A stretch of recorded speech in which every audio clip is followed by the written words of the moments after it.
القرآن بسم اللہ الرحمن الرحیم۔ اور اللہ تعالیٰ نے فرمایا کہ بے شک اللہ تعالیٰ نے مسلمانوں سے ان کی جان اور ان کے مال اس بدلے میں خرید لیے ہیں کہ انہیں جنت ملے گی۔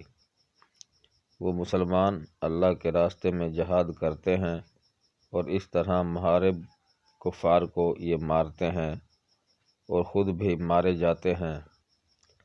اللہ تعالیٰ کا یہ وعدہ کہ مسلمانوں کو ان کی قربانیوں کے نتیجے میں جنت ملے گی سچا ہے۔ تورات میں، انجیل میں اور قرآن میں، اور اللہ سے بڑھ کر اپنا وعدہ کا پورا کرنے والا کون ہو سکتا ہے؟ بس خوش ہو جاؤ تم اپنے اس سودے کی وجہ سے جو تم نے اس کے ساتھ کیا ہے۔ آیت آخر وبشر المؤمنین تک ابن عباس رضی اللہ عنہما نے فرمایا کہ اللہ کی حدودوں سے مراد اس کے احکام کی اطاعت ہے۔